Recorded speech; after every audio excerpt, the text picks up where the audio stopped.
Na kombo ya tata mwana pe molimo centre. Programme na biso ezali bobele se kolandana. Biso nyonso toyakaka na ndaku na bule na ngonga moko te. Bamba te towutaka bipai ne bipai. Sika boye tokoloba ete tobandaki kotanga na kati na Psaume 121 du verset 1 au verset 3. Pe tokei na décalogue na mibeko zomi Exode chapitre 20 du verset 1 au verset 17. Sika boye mokanda ya misato elobi boye tokotanga na Jean chapitre 14 du verset 25 au verset 26. Tozongeli tobandaki na Psaume 121 du verset 1 au verset 3. Simanango totanga ki mibeko zomi na Exode chapitre 20 du verset 1 au verset 17. Sikaboye tokomi kotanga na Jean chapitre 14 du verset 25 au verset 26. Soki etangelo ezali boye na komba tata mwana pe molimo centre. Jean 14 du verset 25 au verset 26. Na komba tata mwana pe molimo centre. Na sosoli makambu oyo na bino na eno ejali ngai koumela na bino. Kasi mosungi ye molimo santu oyo tata kotinda na nkombo na ngai. Ye akolakisa bino makambo yonso pe akokanisela bino makambo yonso masili ngai koloba na bino. Na komba tata mwana pe molimo santu. Amen. Tobondela. Na bolingo na bino misato ya bule. Nzambe tata, nzambe mwana, nzambe molimo centre. Bino basato na kati na papa Simo Kimbangu Kiangani. Nzambe ya siki siki. Nzambe ya mawa, nzambe ya bolingo, nzambe ya boyenge beni. Nzambe ya ba solution ya ba problème na biso nyos. Ezala awa na se ya tang pe kuna na ba wei. Nzambe na mokili mobimba. Mama mulu marika wanga yonde molobe na biso ya tangu nyos. Papa, na koki kobela kombo na yote pamba te tozali basumu ki na se ya tangu. Mawa na yonde yango tokosenga katangu nyos. Mokumba monene esili kopesa melangai. Pamba te olobi ete toteyana zamba monene na kokota. Mawa na yonde na sengi tika ete yomoko ozala mokoti zamba pe mobimisi zamba. Na mawana yo papa na sengi ete okwa koteli mana makolo na ngai. Pe olobela na monoko na ngai. Manso makobima awa mazala mayo. Tika ete okoka pe kofongola biso matoya ya molimo. To yoka to bomba to salela. Pamba te mokolo moko ya pasi ezali kozela biso. Yaka yo moko ozala motambulisi ya mateya oyo pe molobeli na komba tata mwana pe molimo santu. Amen. Na kombo ya tata mwana pe molimo santu. Totanga ki loyembo ya David kuna Psaume 121 du verset 1 au verset 3. Fondation ya Psaume soki totali malamu, c'est depuis l'année 30 na tango prophète Malachi. Tokoyemba ka banzembo tango nyonso. Bobimina bana Israël pe banzembo eva koyemba manzela nzela. Sika boye tokoyeba ka ete loyembo ya David banzembo ya David ezali 150. Na tango totali répartition na ngo tokoki koloba boye. David azwaki 73 nzembo. Asaf azwaki 12. Kola azwaki 11. Salomon azwaki mibale. Moïse moko etane moko. Soki tosali somme algébrique tokomona ete ezali kaka 100. alors que mokanda na nzambe elobi ete ezali 150. Mais 50 wana ezwamaki na bamama po ete na ntango wana bamama bazalaki na considération mingi te na kati na société. Bazalaki même ko faire participer bango te na kati ya sphère ya prise de décision. Pamba te na ntango wana bamama bazalaki marginalisé. Alors lokola ezali David mutazwaki banzembo ebele bakamati banzembo tu wana batiaki na mutu ya David. Yango wana tokobenga kango ete eza ba psaume ya David. Soki totali malamu tokoki ko catégoriser banzembo wana. Pamba te eza na ba catégorie mibale kokumisa pe kosanjola tata nzambe. Ndenge balobi yango na ndinga ya ki-hébreu ete batofiliote na batoshili mezali. Tokopesa ya mwa accent particulier na tina na banzembo oyo ya lingomba na biso le kimbangisme. Banzembo na biso ezali ba composition te ete lelo motalali ala muki akamati feuille na bik abandi ko composer nzembo. Banzembo na biso ezali na batu oyo tata molimo santo atia elembo. O baza na don wana bako kaptaka banzembo na tango ba angelou bazali ko yemba. Nzambe pe afongoli mateo ya batu wana baza ko kapte nzembo baza ko yemba yango lolenge moko tango moko na ba angelou. Donc banzembo na biso ezali ba inspiration divine. Yango wana tokolobaka ete ko yemba nzembo ezali lokola moto azali ko bondela mbala mibale. Topesaka attachement particulier na ndenge ya banzembo na lingomba oyo ya tata molimo santo. Pamba te yango ekopesaka biso ba message ya ndenge na ndenge selon ba circonstance ya temps. Tokozwaka banzembo ya lolenge nyos. Pona nini tozalaka averti. Batata na ba mama nzembo totangi ezali nzembo ya lisungi. Malamu musungi azalaka na kati na bikeke nyonso oyo nzambe apona oyo atiaka katikati na biso bana na ye. Nzembo wana ya lisungi ezali kopesa solution. Ezali kopesa résolution ya ba problème na biso tangu nyonso. Ata kokangami na mikakatano ya ndenge na ndenge, me elikia na yo ezali ete mosungi azali. Yende akokatelanga makambo na kati na kimia. Yango wana mosungi pe akolala kapongi ata soki mukete. Totangi yango na kati na passage wana.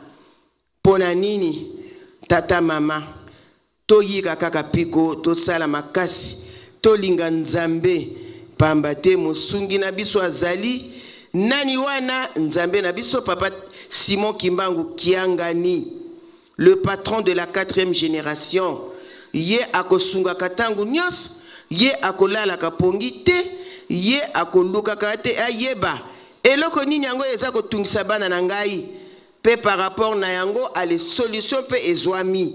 Nde na yango tem na biso ya mokolo alelo elobi boye Yahweh mosungi azali. Akolala kapongi soki mukiete. Yango wana batata na ba mama soki tolingi to sungama malamu makambo nyonso ezala en connivence na mibeko zomi. Pamba te ezali bongo. Nde yango wana tokendeki na Exode. Exode na chapitre 20 du verset 1 au verset 17. Kuna toyoki eloko nini yango nzambe azali koluka katikati na biso bato. Tokoyoka ka histoire ya bana Israël tangu ebele. Mais Exode ezali kaka te ya bobimi ya bana Israël tango bauti na maboko na Pharaon. Ba Exode eza lolenge mingi ndakisa. Tokomona kambala mususu ba jeune kuna na mboka babandi ko sambete babandi ko s'ennuyer. Vie ya mboka pe limbisi biso na mbalo malamu toyoka na mibale misato mine. Tokende pe ko vivre dans un milieu urbain dans un milieu urbain. Kuna toko mekanan ko changer ba condition ya vie. Wanande soki bato bakomi ko wuta ba mboka baya en masse vers la ville, bakomi ko bengango exode rural. Mais exode na biso oyo ezali bobimi. Ezali likambo moko ya spirituel. Na ndenge bana Israël ba se retrouva kana maboko ya Pharaon tina nini? Koko na biso Abraham yende mutabebisaki na place nini yango na sika ya etumbelo ya mbeka. Abraham azangaki kotosa mitindo to ba consigne o tata Nzambe apesaki ye. Na ndenge asalaki négligence, amoni ndeke muke alobi malamu na tumba ye kaka mobimba bibole minene na si asali yango ndenge Nzambe atindinga na pasoli na ndambo mibale na bimisi basalte tuana. Sikoyo oyo ndeke ya muke malamu kaka nasala kaka bongo nzoka nde esepelisaki tata Nzambe te. Tanga sali bongo na ndeke ya muke tourterelle, mongongo na Nzambe egangi Abraham ngana yoto yokanaki lolenge wana te. Pona nini opasoli ndeke wana na biteni mibale te olongola basalte? Otumbeli ngai mbeka na ndeke oyo aza na salte na libumu. Yebaka yango ke banda lelo libota na yo ekokende na bowumbu na mokili mususu wapi na Egypte. Liloba na Nzambe kolekaka te kino ekoya kosalema. Eyaki pe kosalema bana Israël se retrouvaki na maboko na Pharaon kuna na Egypte. Bazalaki motuya boni 70 personnes. Bakoti na maboko ya Pharaon. Bake konyokwama bakoti na kati na pérégrination. Pasi ya lulenge wana. Bikelamu o Nzambe asali penza na maboko na ye. Pharaon amimonisaki ete yende mutazali na likolo ya makambu nyonso. Na ndenge ya kotungisa bana Israël. Na ndenge ya komonisa bango pasi. Misala ba travaux forcés. Nzambe azali mutu moko yende akopesa kampamela. Mais soki ngonge koki ye kaka pa koyokela o mawa ndenge soki to beti mwana na ndako a bebisi tango mwana zako lela pizola na miso zako bima yo tata to mama tango zako mona mwana mawa esali yo esili soki bonbon soki biscuit opesi ye po ete olongola ye mawa. Nzambe amona kiete malamu ngai pe na sala bongo na longola mawa na bana na ngai ona pesa ki na kati na etumbu na maboko na Pharaon. Ba umelaka mibuboni kuna 400 ans. Sima na yango 30 ans lisusu e bakisa merki pona nini? Pona ko préparer Moïse spirituellement na ndenge akolongola bango na kati na maboko na Pharaon. Batata na ba mama. Kobimisa bana Israël na Égypte ezalaki un programme divin, programme ya tata Nzambe. Soki pe kaka na bonzoto boye ekoye ko sali matin parce que tant ba komi kuna ba botani. Alors ba compter 600 000 personnes, ba hommes de pied, ba hommes valides o bazalaki na makasi po ete ba ko longa etumba pamba te bobimi na bango ezalaki etumba munene. Bampaka pe bazalaki. Ba personne à mobilité réduite pe bazalaki. Kasi les 600 000 personnes wana bazalaki ba homme de pied. Alors tango ba komi ba bimi bazali ko tambola nzela ba kutani na ba makambo ebele ya kitoko. Ba nongi zomi mibale ba kena ko tala mokili wana mboka nelaka wapi na Kanana.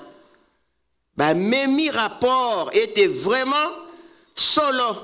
Côté te outil, mboke za kitoko. Bah, tambola ki ba mona ki passe 40 jours na 40 nuits. Mais ba boya ki mukumba wana ki ba koma ki pe ba zongi ba memi sango. Ba memi kutu na ba échantillon ya mabele na ba mbuma kitoko oye bimaka na mabele wana po mabele kitoko mabele sembe. Tango ba nongi zomi na mibale ba yoko pesa rapport. Katikati na bana Israël ko yima eyela kibango. Bamsu balobi toko kokate po batokuti kuna bazambinga bazaminene. Biso kote na bango toko mona lokola ba mayoyo pamba. Est-ce que toko koka ko vivre na bango elongo? Josué na Caleb balobi soki Nzamba lobi alobi. Tokende na mokili nelaka. Kokende bazali kokende balobaki malamu bami sokola bo sokola banzambala na bino bo tubela boko ma pepele pamba te kote bozo kokende mokili ya sika mboka ya malamu makambo nyonso ya kitoko kuna nde bokende kozwa epemelo ya makasi nzala malali kufa bitumba ekozala te tala promesse monene o nzamba atiaki kati na bana Israel yango wana batata na bamama nzela bazali kolia mana biloko ya baangelu baliaki yango na nzela bakatisi ebale ya motane to la mer rouge miraculeusement na ndenge nini alobi na Moïse nzambe alobi bamba nzete na yo wana canne de commandement na yo wana likolo ya mai ekaboni na biteni mibale couloir humanitaire esalemi na gauche mai etelemi na droite mai etelemi katikati nzela bana Israel bango wana baza koleka bakomi ntina ngambo Pharaon tanga tikali moteme yindi ebebi makasi alobi kosimba te nalingi na rattraper bana Israel wana bazongela nga lisusu na Egypte pe atindaki basoda na ye na likolo ya bampunda bazali kokende noki ko rattraper bango tala mayele na nzambe tango bakomi na liboso ya mai ezipamaki nanu te nzamba tie bango na épreuve mai ezalaki kaka ya kotelema bakoti tango bakomi na katikati nzambe azipi mai nyonso basilaki nie ata moko abikaki te parce que nzambe bakotielaka ye tembe te bango nyonso wana bakokaki lisusu ko rattraper bana Israël te bakufaki nani akomaki na mokili elaka sur 600 000 personnes ezalaki kaka Josué na Caleb yango wana batata na bamama tomitunaka est-ce que tata nzambe asepelaki na ndenge ke na 600 000 personnes ezalaka kaka batu mibale pa babalonga nzamba yokaki mawa makasi a regretter pona nini akelaki moto tala bayokeli ngai te et pourtant na bongiseli bango programme ya kitoko ngai na yo lokola tofandi awani biso batolongaka te première génération tolongi te deuxième tolongi te troisième lolenge moko siko tokomi na quatrième génération ya suka pamba te cinquième ezali te oyo ezali génération ya bokokisi bilaka yango wana batata na bamama toyebi te tomitunaka po papa lobi biso nde bato ko rectifier place wana mibale pamba kaka te ba Josué bazali ebele bakale bazali ebele batata na bamama yango wana tata nzambe asili kotia liboso na ngai na yo ba programme ya ndenge na ndenge po ete tokoka kolandelaka yango pe tosalelaka yango na bokebi nyonso mokati mbila oyo akwei na nzete ya mbila na tongo yende mutu akopesaka mayele na baoyo bakoyakaka nsima elingi koloba ete biso bana ya 4e génération tokweya lisusu ndenge bana Israël bakoyaka te tokobeta sete na mobeko oyo ezali tosa tata na mama na yo po ete mikolo na yo mizala mingi na mokili oyo yawe nzambe apesi na yo biso bamosusu batata bakufa bamama bakufa me eloko nini balingi koloba na place wana toyebi ete tata na mama ezali représentativité ya tata nzambe awa na se pamba te bango baza baboti biso na nguya na bango moko te kasi na nguya to programme ya molimo tata nzambe mais d'une manière ou d'une autre baza kosenga biso toto saka nzambe toto saka ye na motema moko na elengi moko po ete mikolo na biso ezala ebele na mokili oyo yawe nzambe apesi katikati na ngai na yo yango wana soki tolingi tosungamaka ntango nyonso na miso na tata nzambe malamu tozala makasi na makambo misato wana bolingo mibeko pe misala yango nde kolongisa ngai na yo yango wana tokoki koloba boye nzambe akopesaka lisungi na baoyo batambolaka alima baoyo bazali kati na mibeko na Yawe bango wana nde bakozwa lisungi tokoki kotanga yango na psaume 119 du verset 1 au verset 2. Soki tolingi tozwa lisungi epai ya tata nzambe malamu totambolaka alima na ndenge ezali mibeko na ye ndenge aza kosengela biso yango. Yango wana batata na bamama na banzi ete kuna na Exode tokoki na biso koleka. Totangaki na Jean chapitre nan tokomi na Jean te. Soki totali malamu nzambe ayokaka libondeli ya bato na masumu te.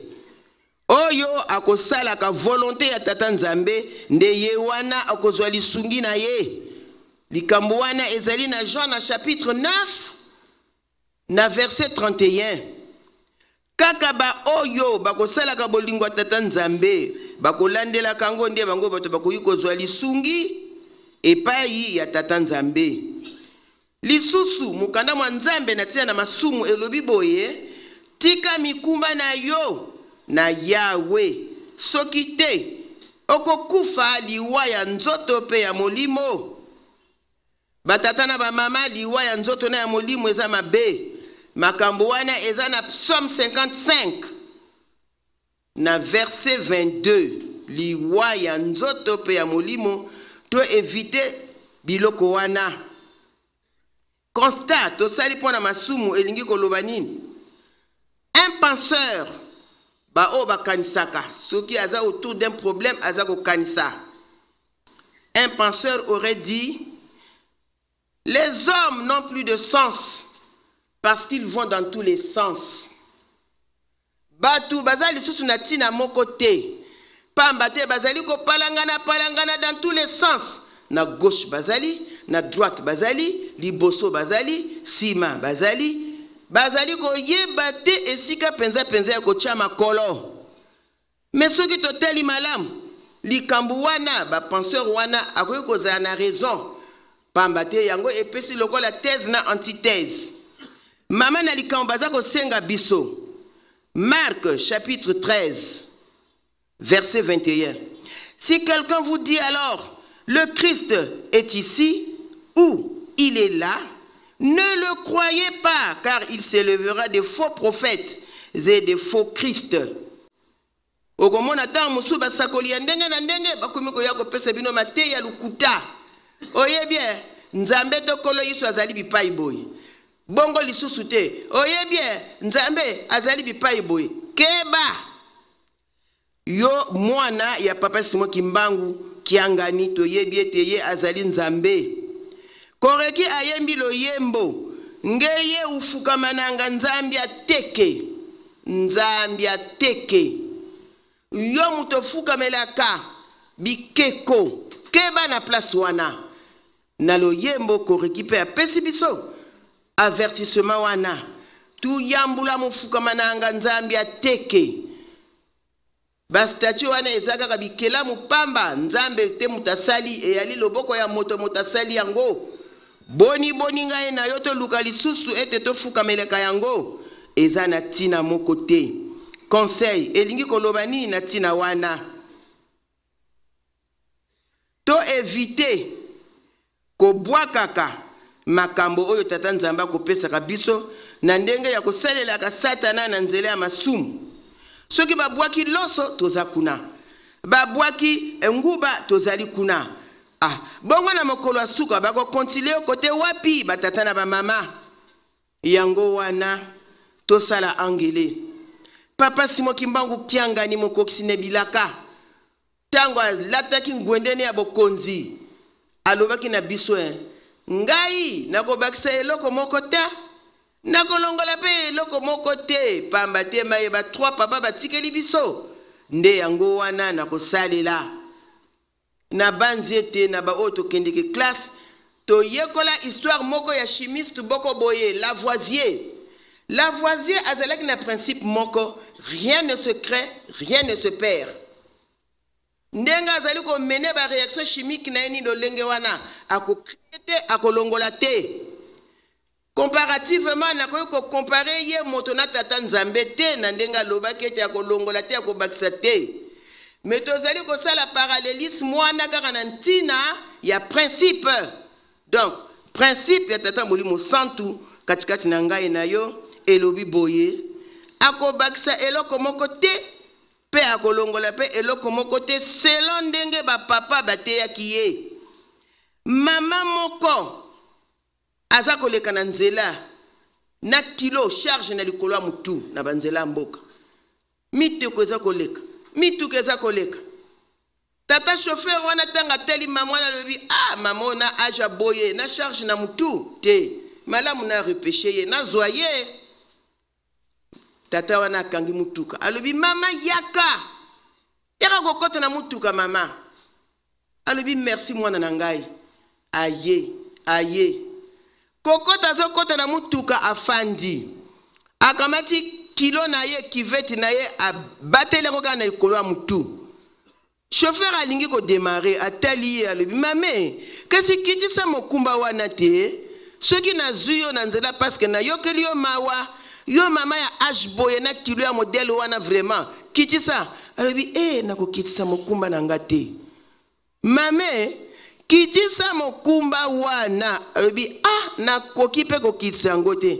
Alobi mama pardon nazalaki na posa na pesa yo lisungi mena ndenge boye malamu mama okita na yo.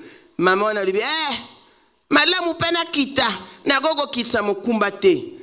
Batata na ba mama to mekanani ko kanisa wana ezalaki mokumba ya ndenge nini o yango wana Nzambe azali kosenga katikati na ngai na yo to sokolaka banzambana na biso mokolo na mokolo pamba te toyebi mokolo te toyebi ngonga te. Batata na ba mama tokoloba boye mosungi asi aya. Mosungi asi aya aza katikati na biso aza kosunga aza kobatela azali pe kolala kaka pongi te. Nani wana? Papa Simon Kimbangu Kiangani. Soki totali malamu le 13 avril l'an 2000 papa dialungana nkolo Yesu alobi na mwana na ye papa Simon Kimbangu Kiangani, le magistère, le patron de la 4e génération. Alobi toko kota na mozolenga na yo le 13 avril l'an 2000. Bakoti na mozole. Makambo molimo ya minene salamaki kuna ngai na yo moyen to yebango ezate po epesa melingai na yo te. Mende liloba oyo papa dialunga na pesa kiye ezaki boye. Banda lelo ngai dialunga na nazali susu papa na yo te. Yonde mutokomi papa akamati fungola ya mozole apesiye kuna na kati ndenge basalaki remise et reprise ngai na yo tozalaki te pamba te ezaki likambo molimo. Papa Simon Kimbangu Kiangani na botosi nyonso aboyaki te andimi mokumba wana lolenge moko Simon de Sirène bapesaki ye mokumba aboyaki yango te batata na ba mama. Yango wana toza komona polele ndenge papa Simon Kimbangu Kiangani aza kotambolisa mokili mobimba. Pona nini? Kotosa eleki mbeka na kotumba mosungi tangu nyonso azali katikati na ngai na yo. Batata na ba mama kuna na Exode koki na biso kosilisa bongo. Totangaki lisusu na Jean na chapitre 14 du verset 25 au verset 26. Tokoloba nini? Jean azalaki moyuda azalaki pe mosali moyekoli na nkolo Yesu. Bango mibale na ndeko na ye Yakobo. Tata na bango papa Zebedai, mama na bango mama Salome, oyo azalaki pe ndeko ya mama Marie oyo abotaki nkolo Yesu. Soki totali malamu na tango bazali kosalela baza kosala na nkolo Yesu, Yohani akomaki mikanda mitano. Ya liboso emoniseli ya Yohani tangazalaki na isanga ya Patamos. Ya mibale akomaki sango malamu ya Yohane tango azalaki kuna na Efeso. Mokanda ya misato sango malamu mokanda ya liboso ya Yohane wana nde mokanda ya misato. Mokanda ya mine sango malamu ya Yohane pe mikanda ya mitano lisusu pe kaka sango malamu na Yohane. Esika toko ko simba na mokolo mwa lelo bazali kolobela likambo ya mosungi. Batata na ba mama omoni ndenge to tondisi mokili boye soki mokambi to mosungi azali te bato wana bakotambola na désordre, bato wana bakokota na kati na pasi moko ya kosakana te, me malamu mosungi azalaka.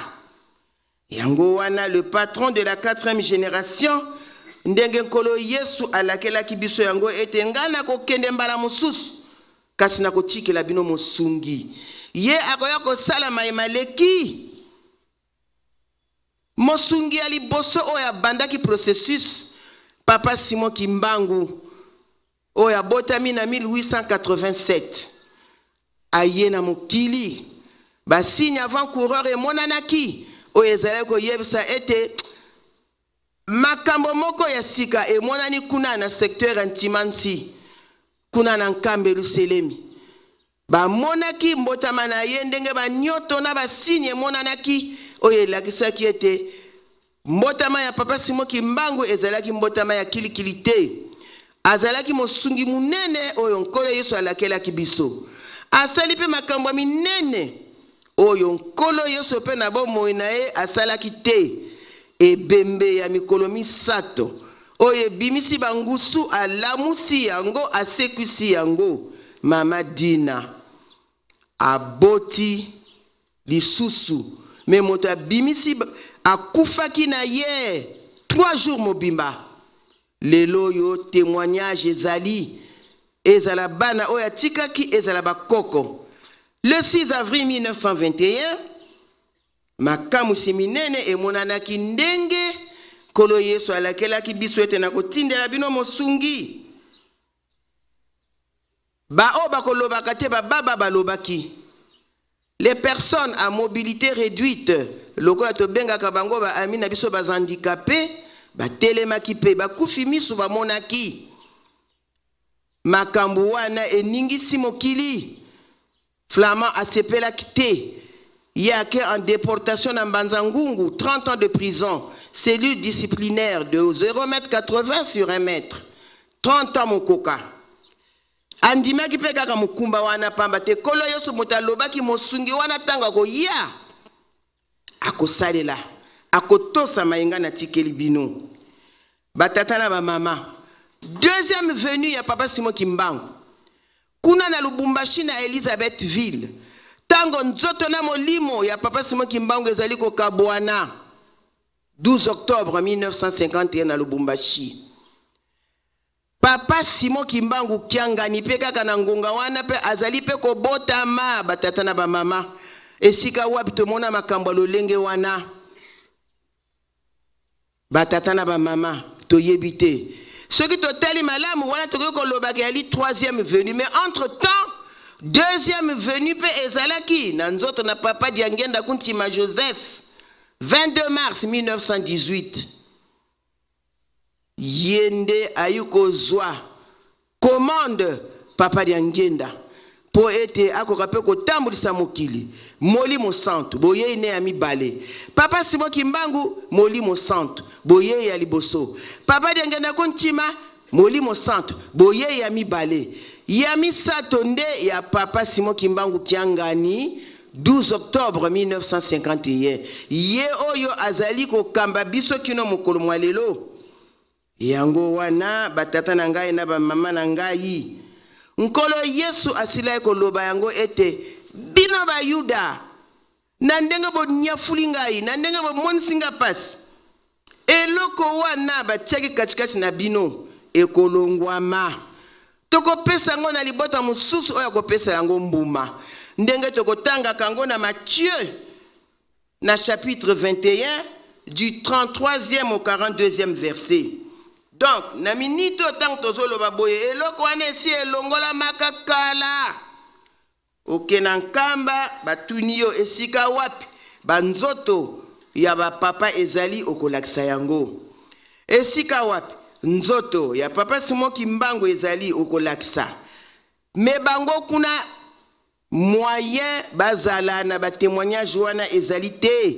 Poete eloko wana esilaki kolongolama. Yango wana batata na ngai na ba mama na ngai tosala kama kasi na likambo oto ndima na lingomba oya mosantu. Nzambe azali kaka nzambe. Soki alobi ete ngai na ye katikati na bino bolandanga ata na misu na kokangama na kobanda kosunga kabino ngai mosungi na bino na kolala ata pongi mukete pona nini susi na bino bana na ngai. Soki ye alobi malamu toyokelaka ye. Batata na ba mama tokoloba lisusu nini. Papa Diangenda Kunchima asali le bâtisseur. Papa Simon Kimbangu Kiangani pe ye oyo 12 octobre 1951 Timo Kolomwadelo azali kolemba te. Test oba sali saki Papa Simon Kimbangu Kiangani. Inauguration ya ndaka Nzambe ya Lubumbashi ezalaki likambo ya facilité. Me akokaki yango alongi katikati na yango. Mbanza ngungu tomonaki. Maye malekaka na mbanza ngungu. Bakuchimie, batandi biloko na bango nyoso na poso ya nyama, bapesiye na mbunda. Tango atelemi basimbiye, balobi na ye akende ko telema likolo ya poso wana. Akendeki avec courage. Na sima bazali koloba mbuta, esi walende, ekwendi ko mbuta, si walende, alobi o, epai na ye jemuke. Ake ko telema penza biloko wana ezalaki biloko moko mystique me akokaki yango. Bapesi ye mbonda asimbi yango. Me nani wana soki azali vraiment mosungite? Eska kokoka biloko modèle wana? Batata na ba mama toyebaka ete Nzambe azali kaka Nzambe. Soki yete nani mosusu yango wana soki totali malamu. Le 5 décembre 1999, Papa Dialungana a salaki remise et reprise na Papa Simon Kimbangu Kiangani. 5 décembre tozongili en 1999. Nzokande ayebaki ete etikali moke akotika mokilo ya masumu. Akotika mokilo ya masumu. Me oya kosala relève malamu azala. Ni kuna Papa Simon Kimbangu Kiangani alobaka. Ye azali mutu kilikilite. Na mbanza nsanda asakola kiango polele polele. Nzembo pe eya. Buna yave wasalu kwa masemeto. Beno kalwa kalako. Secret wana elega ki na kati na mausolée entre Papa Simon Kimbangu Kiangani na Papa Dialungana. Mutu moko azalaki témoin te. Totika ko bundisa bundisa. Totika biloba loba. Yende azali le magistère. Ye azali mosungi. Mobateli munene oya kolala kapongi te batata na ba mama. Sika boye. Apesi biso programme ya kitoko. Programme ya monene oye sengili to landela. Kunzulu. Kunzulu ebandaki depuis 1983. Mais biso na bino to moniete est-ce que eza bongo? Est-ce que eza bongo te? Kuna to bebisi. Papa Diangenda alobi soki bo bebisi Kunzulu na koki ko limbisa bino te. Malamu na limbisa bino na masumu susu kasi Kunzulu te. Grave eyelaki biso na ndenge ya kosakana te. Papa Simon Kimbangu Kiangani, un voyant, azana vu de loin. Atali danger komi ko ya lobi malamu na kene ko sunga bana na ngaya na Congo Brazzaville. Na ndenge libebisi wana ekoti 5 mois durant na kati na lupango oyo. 5 mois bilembo yango oyo antenne. Olandi antenne oyo obiki makambo antenne azako bimisa. Ndaku yango oyo. Témoin l'état azali biso bandimi tozali mokili mobimba témoin. mosala ya motambuli sito ya prophète ekomonisaka mbuma kitoko katikati na bana na ye pe na kati na mokili mobimba antenne etelemi nzambe alobeli biso lisusu. Matthieu chapitre 4 verset 11. C'est à vous qui a été confié le mystère du royaume de Dieu. Matthieu chapitre 4 verset 11. Secret ya la Sainte Trinité. Katina nzambe tata, nzambe mwana, nzambe molimo santo. Le monde ne pourra jamais comprendre ce secret-là. Parce que c'est un secret à haut niveau spirituel, batata na ba mama. Toti kaka ba pourquoi, ba comment, pona nini, ndenge nini, ezali bongo, le chemin est déjà tracé, batata na ba mama. Malamu kolanda kapo soki nzamba lobi asili koloba. Toti kaka kotuka molimo santo, pamba te soki to tukiye ye mosungi monene, ndenge nini okozwa bolimbisi, yango wana. Matthieu chapitre 3 verset 29 elobi, tokoki kotuka molimo santo ata soki mokete. Ye azali kolanda mayeba papa misato, ba pesi biso esengeli to sala yango kati na mokili oyo. Yango wana batata na ba mama tokoloba nini? Deutéronome chapitre 32 verset 39 elobi, sachez donc que c'est moi qui suis Dieu et point d'autre Dieu devant moi. Soka lobi a lobi déjà. Yango wana batatana ba mama. Lingomba ezako kola, lingomba ezali koya monene. Makambo oyo, papa na biso, papa bituvwidi zako, pardon, na tonga kombo na ye pamba pamba te. Ba oto zalaki awa, na ndenge, asali biso ndimbola na thèse na ye ya doctorat makambo minene c'est trop tard. Satana moyini soni akokufa kaka soni, la procédure est déjà engagée. Tokoki kozipa lisusu vérité te pamba te ezali lolenge wana. C'est la raison qui détermine la réalité. Raison ya lingomba oyo yango nde ezali ko déterminer réalité kati na mokili mobimba batata na ba mama to linga te papa Simon Kimba Nkiangani musungi munene oyo azako lala pongite azali molimo santo papa bituvwidi zako pardon ake kupeko puye place wana mokili mobimba eyoka tala nyongo monene bakotisi biso eske na mokolo wana raison ni toko pesa ba médiatiser yango na ndenge azali ko répondre na ba question bongo na mokolo wana esambiselo bongo toloba toyebaki te toyokaki te raison ekozala te na mokolo wana mais to redoubler ba effort na vigilance pamba te le diable est toujours parmi nous même dans le moindre détail nde kuna nzamba pesi biso secret ya mabondeli ya tangu nyonso. Zabolo alinga kotia mutu esika makambo anga na bana nzambe ezali aza kotia mutu même dans le moindre détail. Metango moni ke libondeli ya ngonge koki ofukame oza ko bondela oza ko benga na yete oza ko benga na ye penza ba force na ye kozala anéanti yango wana batata na ngai na ba mama na ngai bikateli tozali ko yoka na ndenge ba programme ya ndenge na ndenge eza kolandela bikateli na biso kati na lingomba oyo soki toyoki bikateli eza mosungi mutalobi bongo tondima yango na mitema moko ndenge balobi yango na Psaume 118 du verset 39 au verset 40 que malamu to sepelaka na ntina na bikateli ezali bomoi na biso toko sungama na nzela ya bikateli kaka kunzulu te ebongo nkamba Yerusalemi ndenge papa bituvwidi zako alobi Dieu a fait de Jérusalem de nkamba Yerusalemi une attraction vers tout le monde va converger dans nkamba Yerusalemi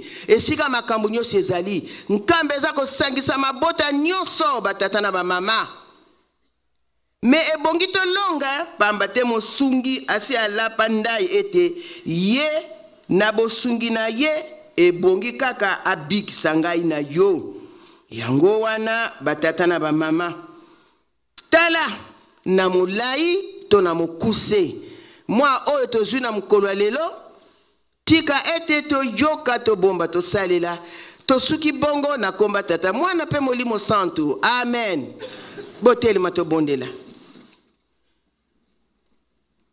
Au nom du Père, du Fils et du Saint-Esprit, notre Père qui es aux cieux, que ton nom soit sanctifié, que ton règne vienne, que ta volonté soit faite sur la terre comme au ciel. Donne-nous aujourd'hui notre pain de ce jour. Pardonne-nous nos offenses, comme nous pardonnons aussi à ceux qui nous ont offensés. Ne nous soumets pas à la tentation, mais délivre-nous du mal. Car c'est à toi qu'appartiennent dans tous les siècles le règne, la puissance et la gloire. Au nom du Père, du Fils et du Saint-Esprit. Amen. Tosengilo yembo. Tata kimbangu salisa biso tosepela tata tonyo kwami tata 1 2 3 tata kimbangu salisa biso tosepela tata tonyo kwami yonze neneke ya pasi na biso ovandi na biso awana se tata kimbangu salisa biso tosepela tata tonyo kwami yonze neneke ya pasi na biso ovandi na biso awana se yojali nzambe kati na biso yojali mosungi oyaki na se kata mokano bandimi basepela na nkembo na yoseko kata mokano bandimi basepela na nkembo na yoseko yojali nzambe kati na biso yojali mosungi oyaki na se kata mokano bandimi basepela na nkembo na yoseko kata mokano bandimi basepela na nkembo na yoseko. Ekomi mokumba ya papa secrétaire pour la suite ya programme.